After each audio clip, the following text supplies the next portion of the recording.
excited. We're so excited. You're doing well, because I'm fetting. I'm actually on the fet. I'm on the FET too. I'm never on the fet. You're never on the FET. I don't even know. I don't even know what the fet does anymore, except for I have 70 unread messages. And whose fucking fault is that? That would be mine. That would be my fault. So all you people that have sent me messages, I love you all dearly, individually and deeply, and please text me. Anyways, welcome to Intellectual Kink. Oh yeah, hey, welcome to Intellectual Kink. I'm Service Slut. And I'm Insidious Muse. And we have guests. We have guests. We have no video. We have no video. But we have guests. Yes. So your computer's not broken. There's just no video. And you should be okay with that. Well, because then you get to hear our mellifluous voices, which is always nice. And then just have like imaginary images in your head as you listen. I guarantee you the imaginary images are far better, because within those we could have wings, we could have, unicorn horns. I could be like an elf. It'd be awesome. It's been a day. So we have guests. We're welcoming back a good friend of ours, Demon 6. Hello. Hello. And then we are welcoming a new friend, who we hope we haven't scared her. Well, if she's still here, yes. I feel that this is good. So the beautiful, lovely Fabiola. Hello. See? There you go. We're good. So we're good. And we always like to have Demon 6 on. He's a rope guy. He's a rope guy. You may or may not remember. And he has like all of this knowledge. Yeah. It's like deep. Well, but it goes a lot further than technical knowledge. Let's make that distinction. It's more knowledge than we have, so automatically you're like you get on the step above or a few steps above. That's how we rank on it the subject in the hierarchy. It's cool. Take it. Just say, all right, yeah, you're right. Thanks. I'll roll with it. Thank you. But you want to know what's interesting? Not only do we have him on, which is fantastic, but then we have the lovely, beautiful Fabiola. But apparently, she is the kind of the librarian, historian of Shibari locally. Yeah. This is how we are now naming her. I throw some glasses on her. Knowledge is sexy. And she would be like a fucking awesome librarian. Oh my God, do that. Please do that. Oh no, she's mega sexy with glasses. God, I would be like the one from Ghostbusters. All right. But younger. Yeah. Or you could be like the assistant, the Annie Potts. Oh. She was younger. So. Yes. Oh, man. I like this plan. Kind of wins Sploosh a little bit right there. Yes, but that makes me Venkman, which I'm not so sure about that. What's wrong with that? you could be Egon.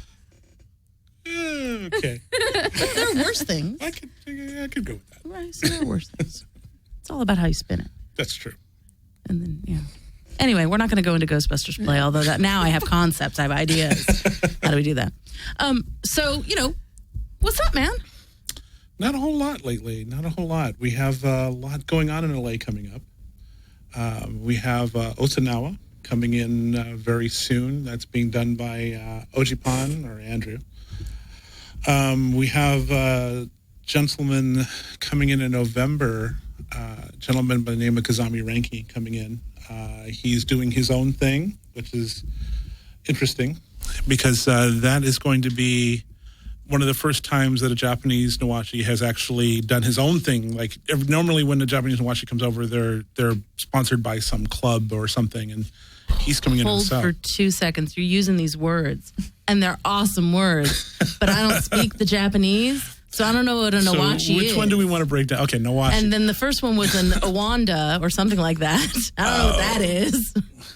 It's about as good as my Spanish. Huh? Otanawa takes his name. He's a Japanese rope artist who takes his name from the sound of rope is what his name basically is. He's got That's sexy. That's beautiful. It's actually pretty cool because if you've actually witnessed Japanese rope being done in, I'll use the word traditional. I hate really using that word, but in a traditional room, which has the little mats and stuff. When you hear the rope fall on the mats, it makes this sound, and that sound is kind of an interesting thing. Like rope does these really interesting sounds as well as the tactile and all the other things, the visual things it does. And that's where he took his name from. And I thought that was a really beautiful way to name himself. Yeah.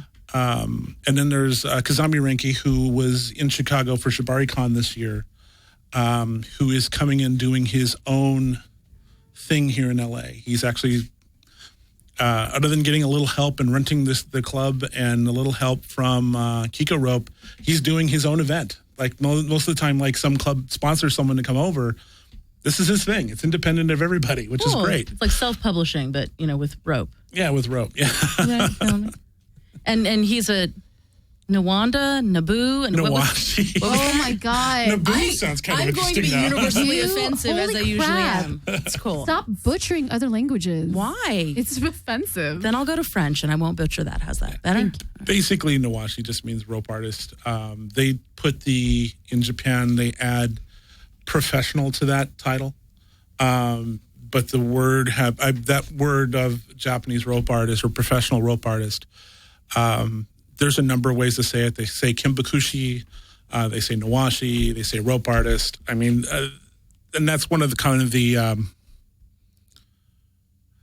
I'll be very careful about this, but it's kind of a power thing in some cases. Like a lot of people like to use the names even though they don't necessarily have a context here in English. And I just use them out of habit, and I'm trying to break that habit. You just helped me with. But basically, it's kind of like, oh, I know the Japanese name for it. Well, that still doesn't mean you tie better. It just means that you know a name. It's true. It's true. She speaks perfect Spanish, and her Mexican cooking is awful. So, wow, thanks. To give you an example, Thank parallel you for that.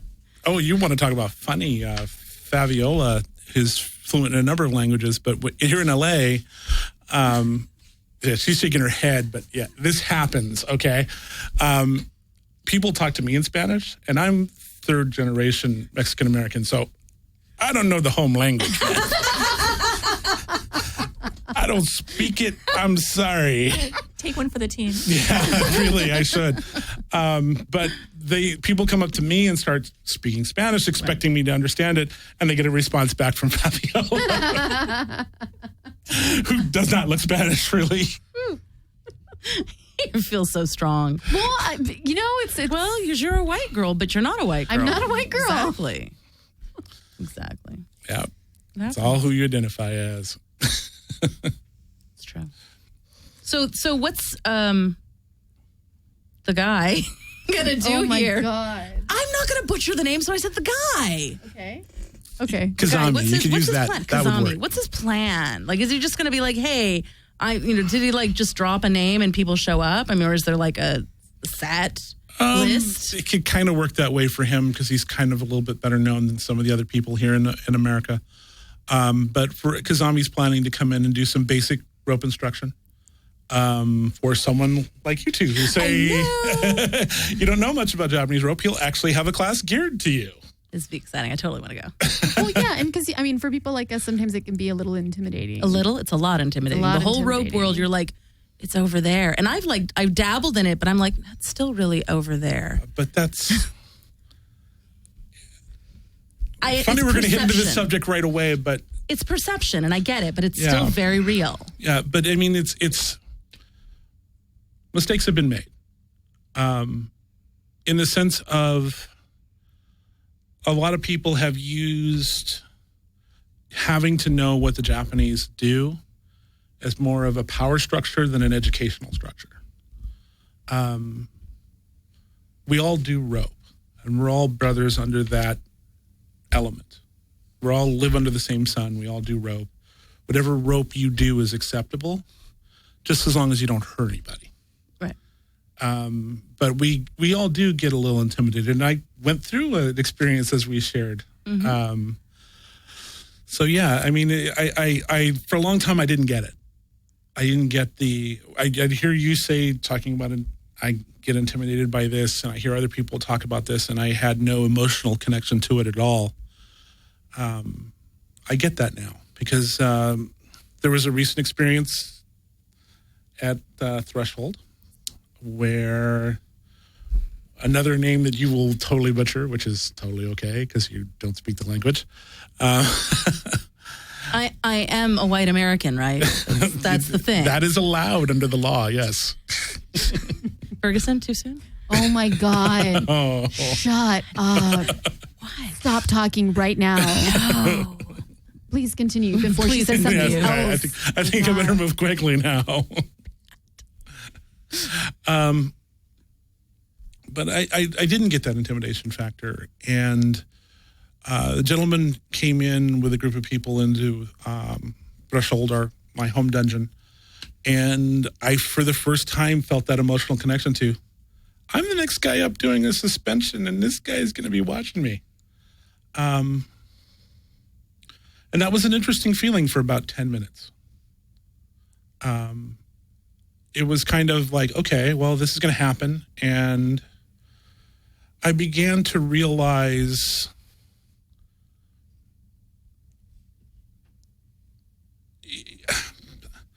in Kabuki, there's this wonderful thing that happens that the Japanese get very excited about, where the main character or the protagonist or whatever your character has a realization, and he does this stop, and it's this very dramatic pause, and the crowd gets all excited because they know something has just happened.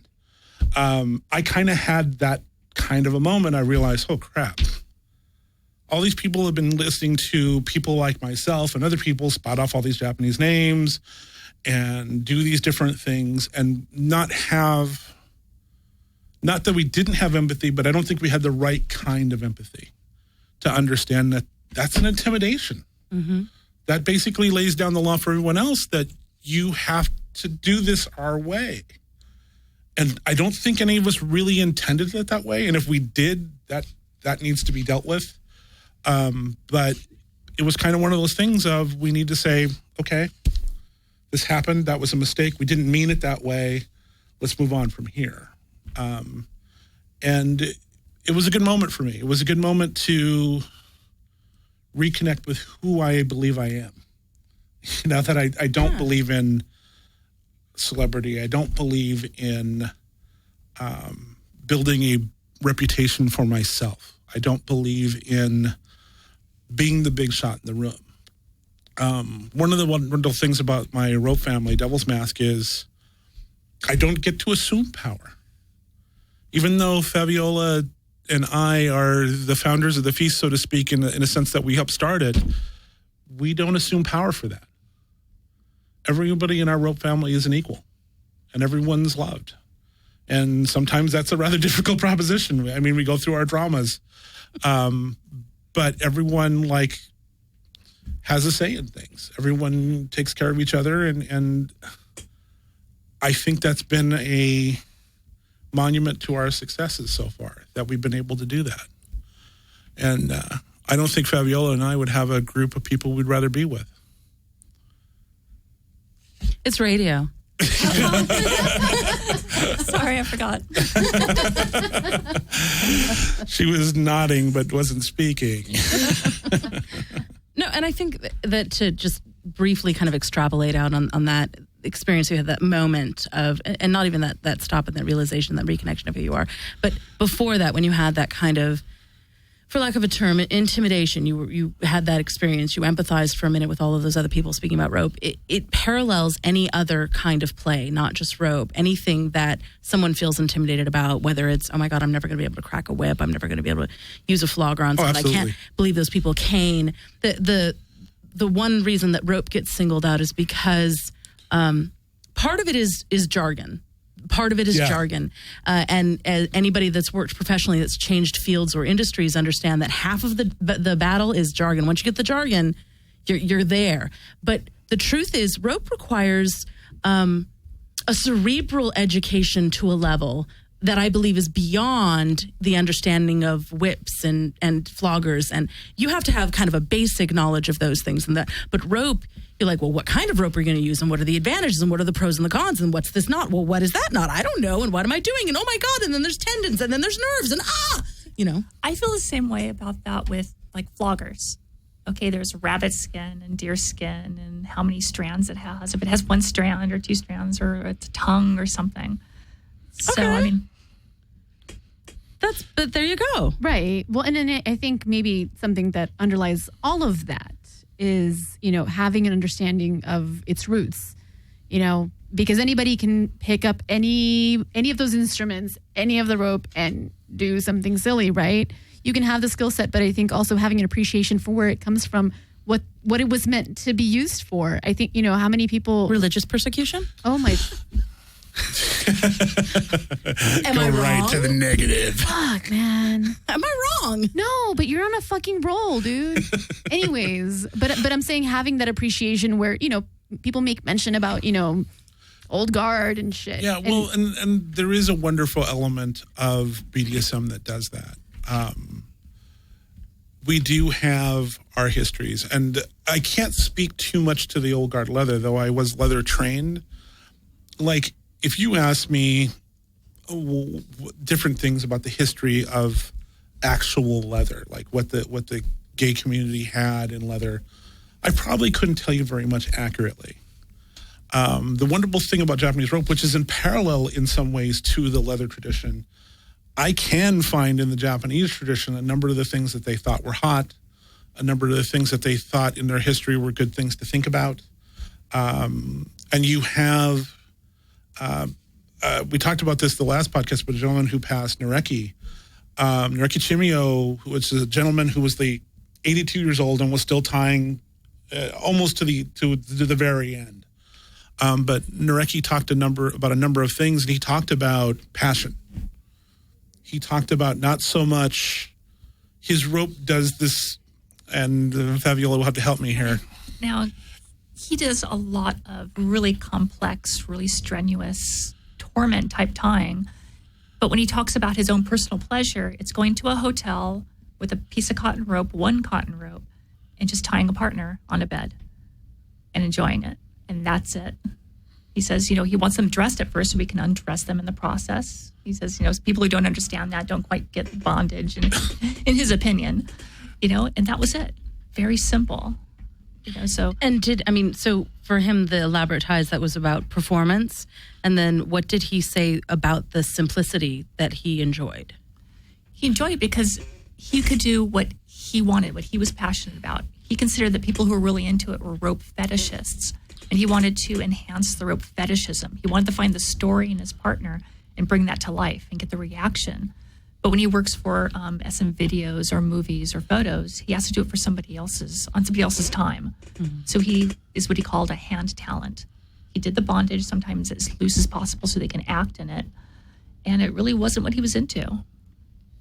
So he got really excited when he had an opportunity to do what he enjoyed. Right, but that is one thing that has come down that Fabiola kind of hit on is telling a story with your partner. I think that's something that we can relate to even in BDSM, in standard BDSM. Like, there's a number of things that you try to draw out of your partner, and that tells a story. There was something which I don't know if people know this term, but there was something that I used to do when I was a leather person called a surfacing. I'm getting blank stares, so this is something I can explain. Yay, education! What surfacing basically was someone had an emotional issue that was a masochistic partner. And you would use pain to help draw that to the surface. Okay. I don't know if there's any tradition to that. That was our little tradition in the little Gestalt therapy, I would think. Possibly. I would think that's the root. Possibly, but it was something that we would do, and it to the outside, this would look like a very extreme thing. Sure. Because you don't know what's going on, you don't understand the situation between those partners, or sometimes I'm more of a collaborative top when it comes to the leather stuff. I like multiple people giving different sensations, not just me. So it's kind of one of the things I really like doing. But that was kind of the situation that was going on, and that partner needed that sensation and those elements at that time. So rope has a lot of those components, and for those who have been studying in the language, a lot of that does come forward. One of the things we've been doing with another podcaster, Great Answer, who speaks wonders about this show, which I'm glad he does. What Great Answer has been doing is getting more of, and the project that we were proud to be part of, is to get more of the Japanese artists to be translated and to talk in English, to get their words out, their words, not something that was translated from somebody else where they said, well, I heard this guy say that. No, interpreted. We didn't want interpreted things. We wanted to get their words out. And that was one of the big projects that is in FetLife in the Kabaka group. You have the leads to all those stories now. And that was a really important thing to do because these guys had their own thoughts. These girls had their own thoughts of what they thought was a good thing to do in this art. And we didn't want that coming down secondhand. We wanted it from the horse's mouth. And that was one of the prouder projects that we did. Well, and kind of hopefully as that becomes a little bit more well-known, one of the things that I've always felt is really unique and surprising to me when I talk about rope to you, with you and with Andrew, with whoever else, is from the outsider's perspective, rope is rope. It is just, it is. It isn't, it is almost as if it is the art. It is the paint that is used. Whereas when I hear you and Andrew and whomever speak about it, it is most definitely as a part of the energy exchange as a flogger is, as a hand is in a spanking, and addressing rope in that way and understanding it and using it in that manner, if you're looking at it in that way, changes your perception of rope, changes your perception of even, going to the shibari, pretty rope, or whatever it is, whatever you want to call it. And I think that sometimes people forget that. People forget what that is a part of your play, that it's not just utilitarian. It's more than that. It is a part of the exchange. It is a part of the exchange, and it's telling a story that partner is at that particular moment. Right. It's definitely, this is who that partner and I am in this moment. It's really not a lot of the technical, though, to be fair, when you're first learning this, just like if you were just learning a flogger, there is going to be those technical elements until you have that aha. Okay, now my emotions are tied into this and I can think past the technical. And some people don't move past that, and that's perfectly fine as well. One of the things that we've talked about is if you're doing the activity, you're doing the activity. Isn't less than or more than. Wouldn't you say, Fabiola? Right. Yeah, I mean, best color commentary in the business. She's a pro.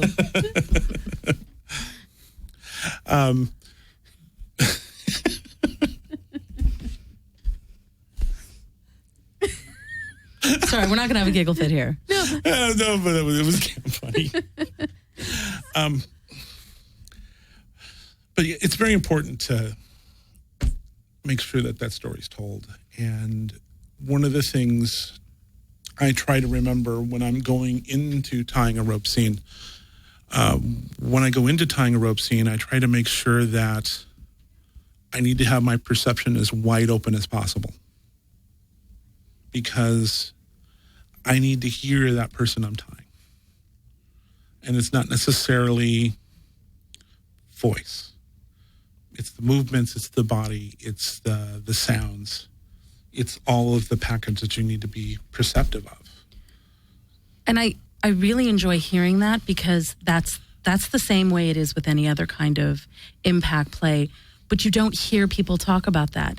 And I think part of the challenge is that some people that enjoy being tied enjoy kind of the objectification component of it, where they're ostensibly ignored.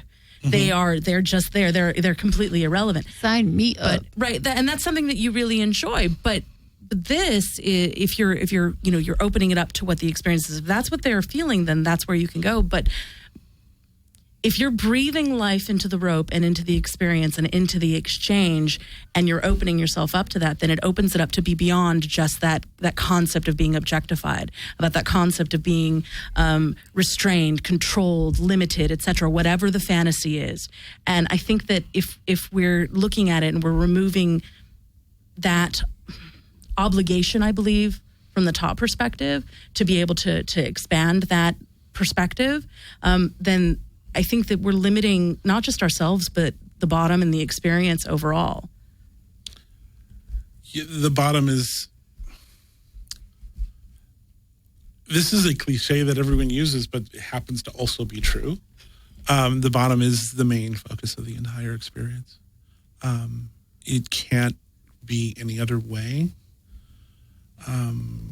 If you really want that partner to enjoy what's happening and to come back.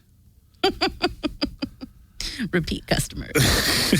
That's what I think is wonderful about rope bondage. There's so many different things you can do to get into it. If you want to be objectified, then you be objectified. If you want to get really into the process, you're really into the process.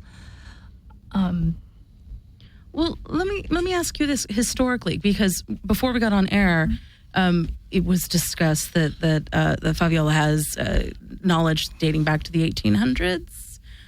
Maybe even a little further. She's Depending in this. on the Yeah, she's at this about 2 hours a day for the past 8 to 10 years. Wow. Of shibari history. That's pretty awesome. So for taking this entire discussion that we had, we're talking about kind of intention, energy, the experience of both sides. What historically have you read about any of that? Does that exist, or does that feel a fairly new concept? Well, there's historical and historical. I mean, if we want to go back to the really old stuff, it's part of mythology, legends, stories, crazy news stories, yellow journalism, all kinds of just really dramatic and kind of exciting type of activities, whether it's kind of people getting kidnapped, war stories, kind of tabloid news stuff, domestic abuse, just anything and everything.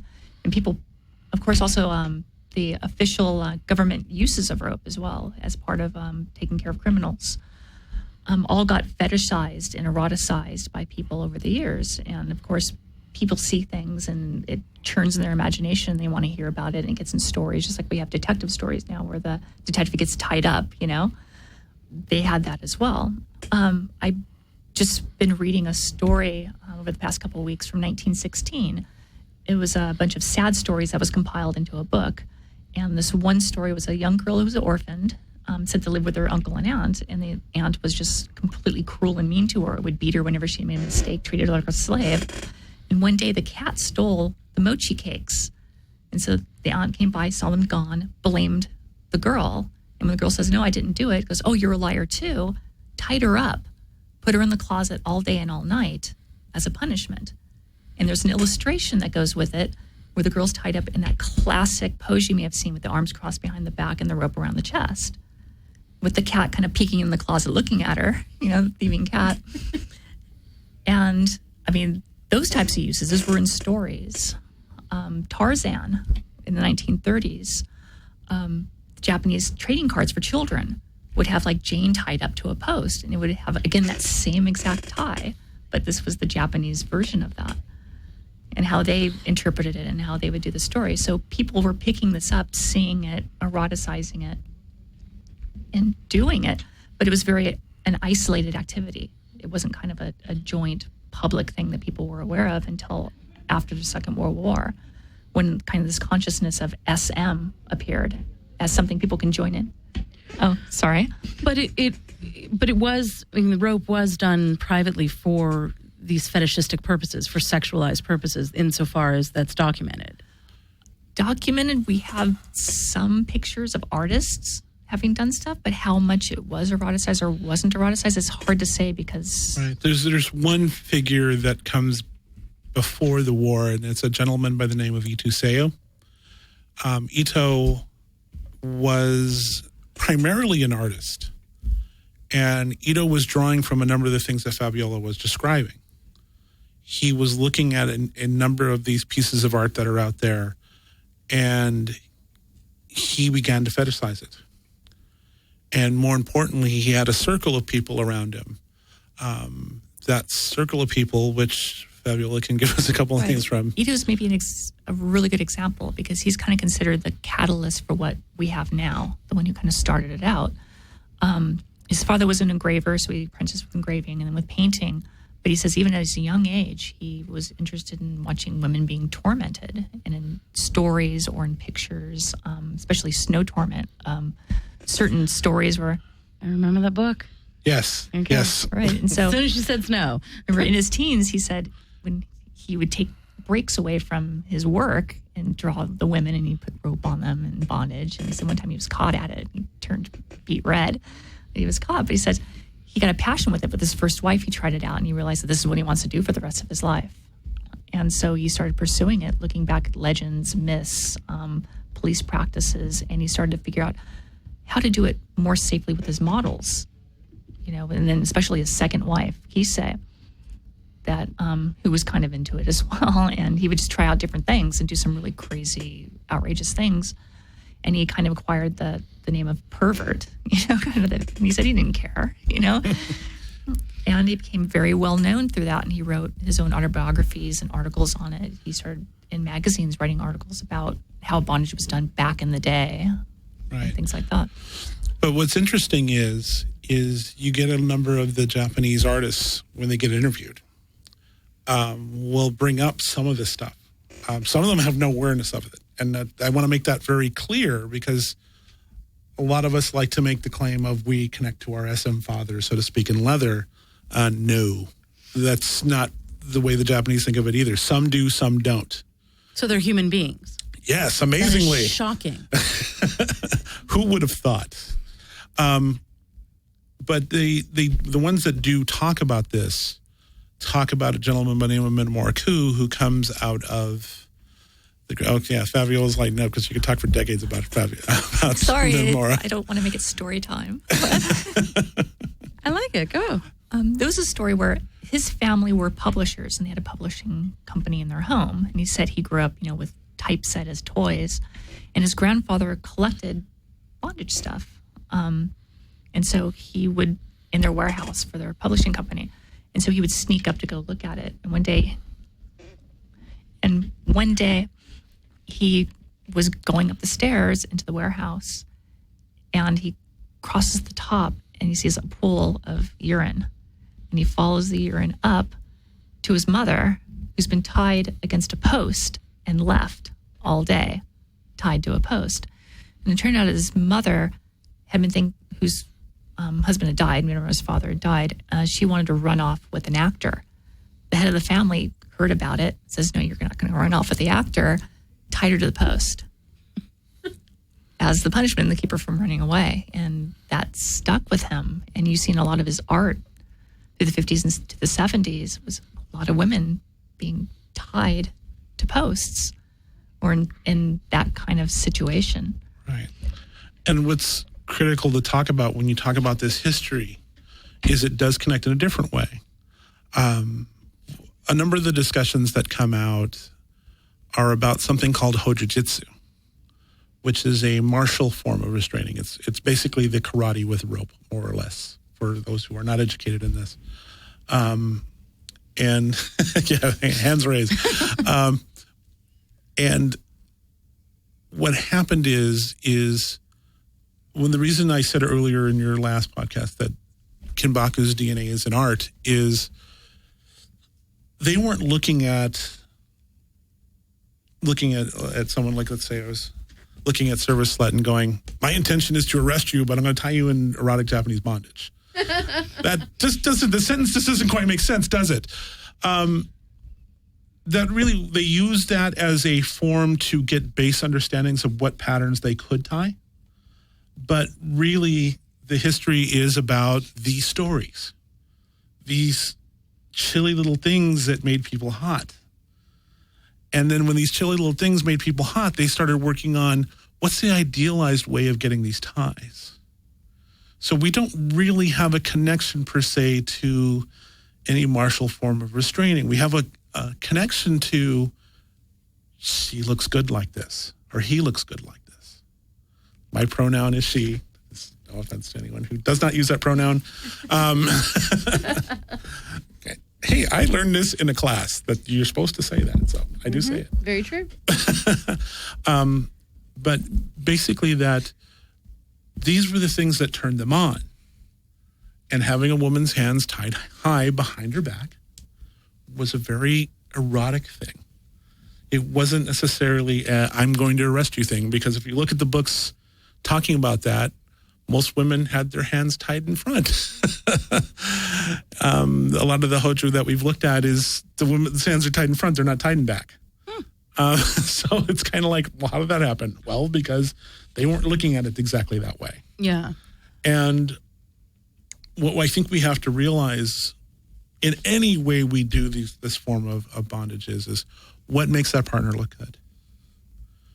What makes that partner special and want me to want her? I think, if we're doing shibari, which is specifically about art, I think, but adding to that, and I talk about this a lot, is that intention. If the intention is for beauty, then great. But if the intention is for punishment in a playful way, not in a legitimate, we're discussing. But why not have it all? No, but I'm just saying, but my point is, if that's your intention, the beauty can absolutely be a part of that. But if your intention is just beauty, that seems very kind of singular, and it goes against what I think is the broader approach. But I will debate you on this, because beauty can also be like debating the suffering of that partner. That partner is taking this for me, and that is a beautiful thing all in itself. That they are putting themselves literally in harm's way for me. Now, not to be a chump on my part, I have to honor that. Right. I have to honor the fact that this person has put themselves in harm's way for me to make them beautiful in whichever way I see to make them beautiful. That can't be disrespected at all. I have to look at that and go, okay, I need to, as the person doing this for them or to them, I need to keep my perception wide open because I care about them. I want them. I want to make them feel special. I want to make them feel everything that they can possibly feel when I do that. And it's really critical that space isn't disrespected, just like any other BDSM scene. Absolutely. I agree. I'm not debating you on that. Because you said the beauty can be in the suffering, and I felt that still proved my point. Okay, fine. Oh my God. I accept your apology. Not gonna happen. I'm kidding. I would totally. So, what? Looking back at the histories, which you clearly enjoy the stories, what is that? Other than just kind of giving you that perspective, that historical perspective, what is that doing for you now? I keep them separated into two separate parts of my mind. There's personal play, which I just enjoy doing, and then there's kind of my pursuit of an understanding of it as an activity. And understanding it as an activity can feed into what I do and what I choose to do and things like that. But I kind of keep them a bit separate. Yeah, but your rope to the rest of us is a bit different. Why is that? Why do you keep them separate? Because bondage really, to me, is very personal and private. It's kind of experience I'm going to have with that person. So when I think about it, it's all about me, and about the person I'm with. So I'm not really thinking about other people. I'm not thinking about what other people do or what they don't do, what they like, what they don't like, right? But if I'm thinking about it as an activity, then I care about what other people are thinking about it, how they approach it, how they, what makes it hot for them, what doesn't not make it hot for them. If that makes any sense. So that you don't go into a bondage situation where you're already framing it needs to be XYZ, because I've read all this information and this is what it is for all these other people. So then this particular experience needs to be just like that. I get it. It's just the moment. Whatever it happens to be is what it is. It's about like the cerebral understanding of something versus the emotional experiencing of it. Right. Now the cerebral understanding can kind of in the background be feeding what I'm doing in the moment, but it's not at the front. It's not what I'm thinking about when I'm doing it. So I love the stories. I love understanding the progression of things, and it helps guide me in my interests. But I pursue it as its own separate thing when I'm looking back into the old stuff. So, but even looking back in the old stuff, is it to you, is it your kind of your own personal preference of erotica, which then somehow inspires other concepts and ideas. Do you ever see something where you're like, oh my God, that's the best idea I've ever seen in my life. I want to do this. Sometimes, yeah. I just find it all fascinating and just what they thought about. Like the idea of the sadomasochism is what really draws me in. I mean, this is torment and abuse and things that have been beautified and dramatized and fetishized and turned from something that at one point was really cruel and inhumane into something really beautiful and pleasurable. That to me is fascinating. Like, how does that happen for people? And to understand, like, what turned them on to recreate it, and how did they recreate it? How did they make it into something else? And so then that creates a lot of ideas for me. Yeah. You know? Yeah, and it's interesting for us because as I talked about the leather community, I do relate to them in the way of knowing what the people that came before me cared about. Makes me very focused on an idea of how I should conduct myself now, of how do I respect some of that tradition, and how does that keep me centered and not overthinking about how do I look, how do I appear to everyone else, because you have to have something to center yourself. If you're not centering out there and it becomes a entirely ego-driven activity, that's when this becomes very dangerous. One of the things that I've been talking about a lot lately, because I began to realize that this is an issue, is a number of people can do this well. And it's not as hard as one would think to be able to do this well. Getting into that thing. But what concerns me is this has to be, like any other BDSM activity, a balance of what you do. You cannot make BDSM the whole thing of your life, because we've all seen that road when it happens. But one of the things I've been talking about lately on FetLife is this can't be the only good thing I do. Because what happens when it becomes the only good thing you do is now all of a sudden this starts becoming ego. This starts becoming who I am. It becomes an identity. And it's very easy to give a slight to an identity. One of the things I remember from Hoffa is no guy ever forgives a slight. You can insult them, but they'll never forgive a slight. Yeah. And it's kind of like, it kind of becomes that type of thing when it becomes the only good thing you do. I really focus with Fabiola and my partners and everyone that I keep in my life that this isn't the only thing I do, man. This has got to be balanced against a number of other things. And so far, I've been able to keep my head clear. So far. For a while, I unfortunately was someone who had a great deal of ego and made some mistakes. There are people in the LA community that I've not been so nice to. And I share the blame for that. I mean, just because I was drunk on ego doesn't mean I'm free to say, oh, well, that's terrible that happened. No, that's my mistake. I got to live with it. So it's been interesting to me to come back to that point and make that point very clear.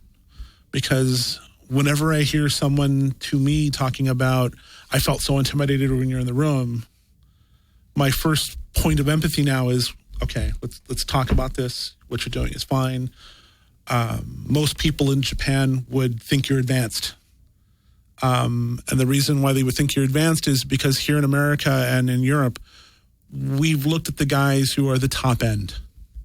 Kazami Ranki, Otanawa, Akira Naka, all these names that you have no idea who they are. But I'm nodding. But most people in the rope community know who they are. We follow them and we look at the type of rope they do. And somehow in the translation, we started to think that only what they do is good. Yes. And anything else is less than. And there's some people who have preyed on this subject. I'm not going to name any names, but people have preyed on this subject and made other people feel like less than because of that point. And it really pisses me off. But just because they do that means that they are that part of the activity. That is not the whole damn activity. If you're tying rope and you're making your partner happy, you're doing the activity. But one of the things that now has become the triage when I hear this is, look, what you're doing is advanced. Most people in the world cannot do this. They don't know how to do it, and that's fine.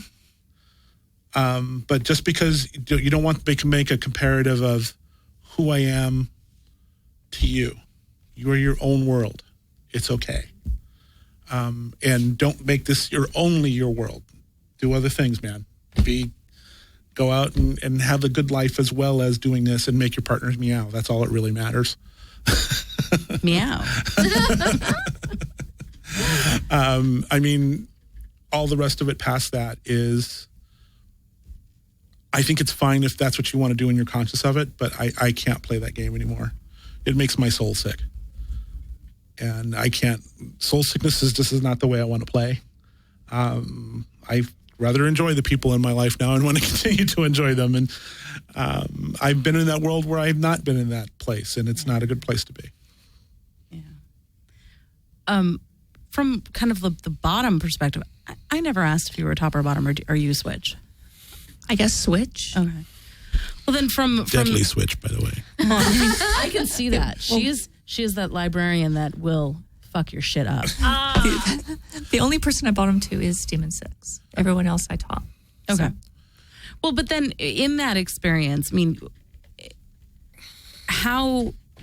when this realization happened, this kind of alter for him, did it feel different for you when you bottomed, or was it still the same? I'm not sure I understand. So he said he had this aha moment where he kind of got it, and then he started, when he explained it to me, he was feeling internally that I'm going to do this. This is what I'm going to do. And it wasn't about anybody else or anything else. It was definitely more focused on kind of, there was a zen. That's what I picked up on. Yeah. Did it somehow impact the scenes, or was it never a negative impact for you from the get-go? It's never a negative impact. As long as it's play. Okay. Yeah. Yeah, we had a time where we were doing a lot of practice. Drove me crazy. That was not fun? No. Well, I wanted to get good. Right. And what I'm kind of seeing now is that practice really isn't the best way to do this. It's just tie. Just tie and enjoy your partner, and it will develop on its own. There's no such thing as fast. You're going to grow at the rate you grow. So, like, I total respect to anyone who wishes to do that practice and wishes to practice with their partner. But just in my path, that doesn't work so well. Get a partner that likes being objectified. Damn it, I didn't think of that. Just saying. Why do you have all the good ideas? I got a big brain. Objectification. Who would have thought? Who would have thunk? I'll treat like a chair. I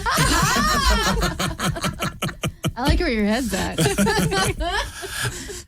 Everyone thinks I'm protecting Haley from them. I'm actually protecting them from Haley. There's 7 billion people. I can make a few mistakes. And no one would even notice. So exactly. I'm with you on that one. It's all easy peasy. Do you have any questions? Everything about this has been fascinating. So I'm really, I'm like in listen only mode right now. Oh, wow. No.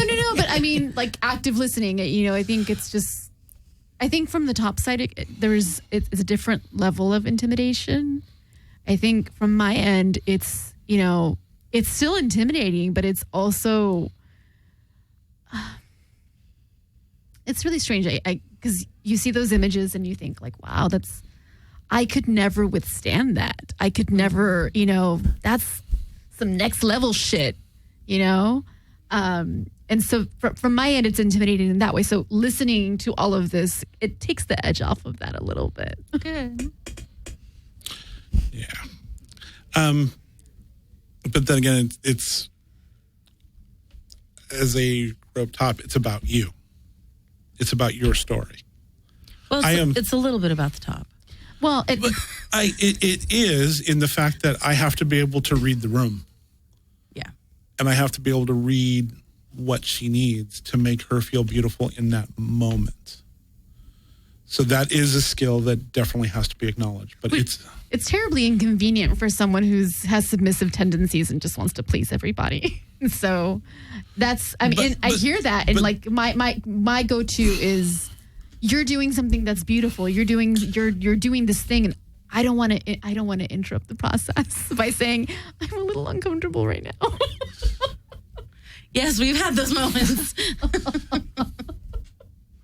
But it's another reason why I think a lot of submissive people, after being rope bottoms for a while, go the other direction, because they realize it's permissible to have that level with somebody, to be able to connect with them and give them what they need to feel what they need in that moment.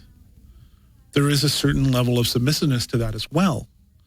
I don't want to get into motivations, but there is that element that is definitely there. And I do see the service component. Yeah, I do see a lot of submissive people, at least in the circles that I run, turn from being a bottom to a top. Well, I know a lot of, and not even just in the rope world, but I know a lot of people that are submissives that are fantastic service tops. Yes. Like amazing. They got the skill. Mm-hmm. And it doesn't matter what it is. And part of that is because they're better at service topping than anything else, because is that what you want? Okay, I'll do A, B, C, D. You know, and I know people used to complain about, well, all the pro doms are actually submissives, which isn't true. But you know what? Yeah. Guess what? They're going to fill that order a hell of a lot better than, I don't know, me. Which is going to be like, is that all you want? Fine. You know, because it's like, you really don't, maybe a few scalpels? Yeah. Fabiola's grilling like a Chester cat over here, because she's definitely a predator, not prey. You'll let me tie you up? You're not going to run? Well, you can't after a little while. Let's start with the feet. And she looks so sweet, so unsuspecting. Those are the ones just camouflage. Yeah, you won't see it coming. Oh no, but we will. Any final kind of notes that you want to throw out there?